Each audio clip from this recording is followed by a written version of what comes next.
भवोद्भव सर्वभूत सुखप्रद सर्वसान्निध्यकर ब्रह्म विष्णु रुद्र पद अनर्चितानर्चित असंस्कृत संस्कृत पूर्वस्थित पूर्वस्थित साक्षिन् साक्षिन् दुरु दुरु पतंग पतंग पिंग पिंग ज्ञान ज्ञान शब्द शब्द सूक्ष्म सूक्ष्म शिव सर्व सर्वतः ओम नमो नमः शिवाय ओम नमो नमः सत्योजातं प्रपद्यामि सत्योजाताय वै नमो नमः भवे भवे आदि भवे भवस्वमा भवोद्भवाय नमः तन्महेशाय विद्महे वाग्विशुद्धाय धीमहि तन्नः शिवः प्रचोदयात् वाजाय प्रसज्ञसाहिने नमो वयं वै श्रवणाय कुर्महे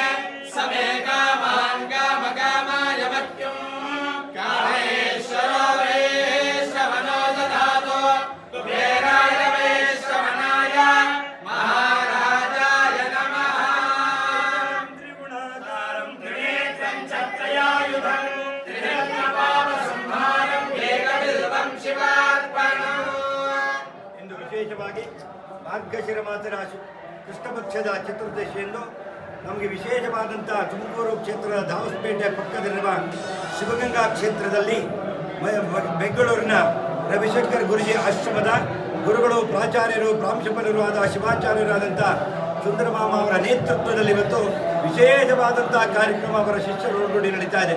ಅಭೂತಪೂರ್ವ 150-200 ವರ್ಷಗಳ ಹಿಂದೆ ನಡೆದಿರುವಂತಹ ಕಾರ್ಯಕ್ರಮ. ಆ ಥರ 108 ಲಿಂಗಗಳನ್ನು ಇಲ್ಲಿ ನೋಡಬಹುದು. ಆ ಒಂದೊಂದು ಲಿಂಗಗಳ ಮುಂಭಾಗದಲ್ಲಿ ಅದಕ್ಕೆ ವಿಶೇಷವಾದ ಅಭಿಷೇಕ, 108 ರುದ್ರ ಹೋಮ ಹವನಾದಿಗಳನ್ನು ಎಲ್ಲ ಮಾಡುವಂತಹ ಕಾರ್ಯಕ್ರಮ ಇವತ್ತು ಗುರುಗಳು ನಮಗೆಲ್ಲ ಕರುಣಿಸಿದರೆ ನಾವು ಗುರೂಜಿಯವರ ಆಶೀರ್ವಾದದಿಂದ ಎಲ್ಲ ಭಕ್ತಾದಿಗಳು ಭಕ್ತ ಸಮೂಹ ಇವತ್ತಿಲ್ಲಿಗೆ ಆಗಮಿಸ್ತಾರೆ. ಆದ್ದರಿಂದ ಕೈಲಾಸನಾಥನೇ ಇವತ್ತಿಲ್ಲದ ಬಂದು ಎಲ್ಲವನ್ನು ದರ್ಶನ ಮಾಡಲಿಕ್ಕೆ ಕೂತಿದ್ದಾರೆ. ಅಂತಹ ಸುಸಂದರ್ಭ ಮತ್ತು ಒಂದು ಗುರುಗಳ ಆಜ್ಞೆ ಆಗಿತ್ತು. ನಮ್ಮ ಹಿಂದಿನ ಗುರುಗಳದು ಅವರ ಗುರುಗಳ ಆಜ್ಞೆಯಂತೆ ಇವತ್ತು ಗಂಗಾಧರೇಶ್ವರನೇ ಇಲ್ಲಿ ಪ್ರತ್ಯಕ್ಷವಾಗಿ ಎಲ್ಲರಿಗೂ ಮತ್ತೆ ಹಾಗೆ ಗುರುಗಳು ಭಾರತೀ ತೀರ್ಥರು ಸಹಿತ ಇದನ್ನು ಹೇಳಿದರು. ಆ ಮಾಡುವಂತಹ ಕಾರ್ಯಕ್ರಮ ಗುರುಗಳೆಲ್ಲ ಜ್ಞಾಪಕ ಮಾಡಲೇಬೇಕು ಅಂತೇಳಿ ಇವತ್ತು ಶಿಷ್ಯ ಬಂಧುಗಳ ನೇತೃತ್ವ ಸಂಪೂರ್ಣವಾಗಿ ನಮಗೆ ಗುರುಜಿ ಆಶ್ರಮದ ಉಪಾಧ್ಯಾಯರಾದ ಸುಂದರಮಾಮ ನೇತೃತ್ವದಲ್ಲಿ ಯಶಸ್ವಿಯಾಗಿ ಕಾರ್ಯಕ್ರಮ ನಡೀತಾ ಇದೆ.